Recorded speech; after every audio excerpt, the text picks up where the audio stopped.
Hello, this is Dr. Mercola, and you know that 3 out of 4 people believe that their vision is their most important sense. This is probably related to the fact that 80% of the information we take in from our environment comes in through our eyes.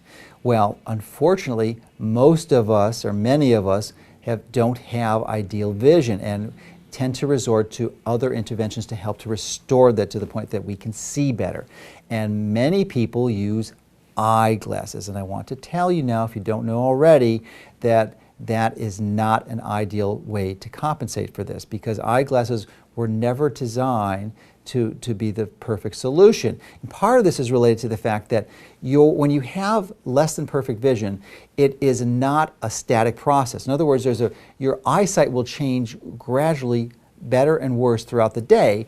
And what an eyeglass is it's a fixed correction, and it will partially correct, maybe ideally correct for it sometimes in the day, but the other times it's going to be off.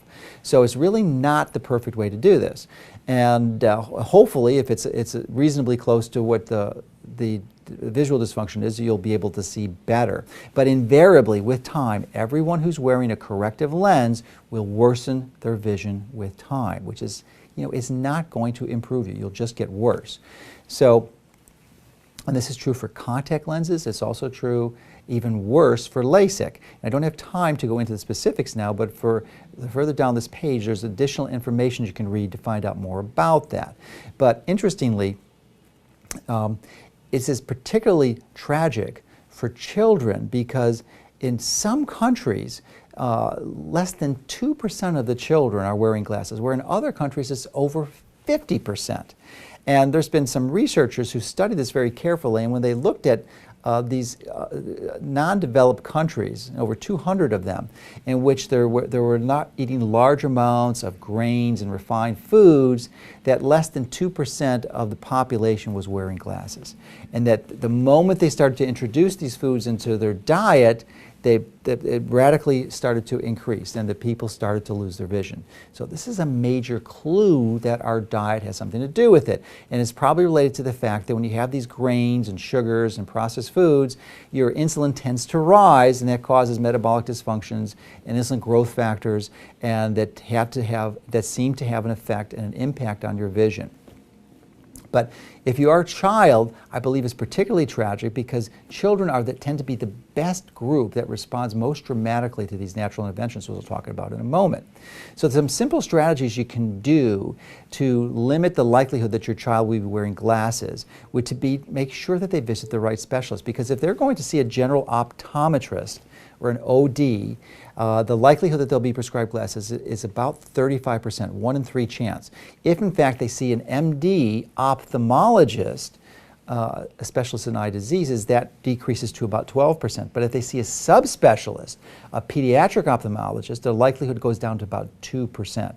So just by picking your specialist properly, you'll radically reduce the likelihood of your child going on glasses. So what are the options then? I mean, obviously you can improve the diet, as we mentioned, but there's many of us it's not going to be enough.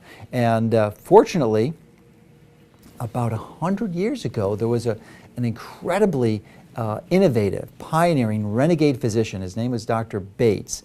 And he first started practicing about 1900, and for 30 years he compiled a number of incredible strategies, and actually developed, used an instrument called the retinoscope to do comprehensive physical examinations on tens of thousands of patients to support his findings and his recommendations. But he was able to help tens of thousands of people recover their vision completely without the use of any surgery or any glasses or corrective lenses. So it's just really astonishing. And in fact, his approach was so effective that in New York, where he was practicing, he actually attended Cornell Medical College. They actually made it illegal. The other eye care professionals actually lobbied the legislature there and made it illegal to practice the Bates method, because they were afraid of the competition that he was providing. So in fact, it's still illegal today. But nevertheless, his books and materials are available. There have been a number of teachers who's taught this throughout the years, and literally there's probably hundreds of thousands of people who recovered their vision using this method, and I happen to be one of them. Interestingly, about 8 or 9 years ago now, went on a health cruise, and we were sitting at a table, and most of us were older than, at least in the mid-40s, and there was about a dozen of us, and there was only one person at the table who didn't require the use of reading glasses to read the menu, and that person was 20 years older than everyone else. I thought that was astonishing, so of course I asked him about it, and he shared with me that he had actually received training 20 years previous to that with the Bates method, and had seen for the last 20 years did not require the use of glasses. I thought that was astonishing, so much so that when I got back home from the cruise, I quickly scheduled a visit and did the training. It cost me a few $1,000s, but it was one of the best investments ever made, because now I rarely ever require the use of reading glasses. I keep them around for emergencies, because in very low light situations or very tiny print where I almost need a magnification to read it, I will require it. But I would say that's only a few times a year. So for the most part, I do not require the use of reading glasses. So it's really extraordinary, and really one of the best health strategies, interventions that I've ever done. And let me just share with you a few of those principles, because I think they could help you too. And the key is that it's not that your muscles are too weak, because many people, when they think of a natural health strategy, think, well, I'm going to do some type of exercise. I have weak eyes, I have to exercise my muscles. Well, that is absolutely not the case, because most of the time this visual dysfunction, this less than perfect vision, is a result of having muscles that are too strong. In fact, they're constantly contracted, they're tense, and they're under strain. And the key to improving that is to have this mental relaxation that goes through and causes those eye muscles to relax so that your eyes can function properly and they can have perfect focus. And that really is the central core of all the strategies to help you recover your vision, is this focus on relaxation.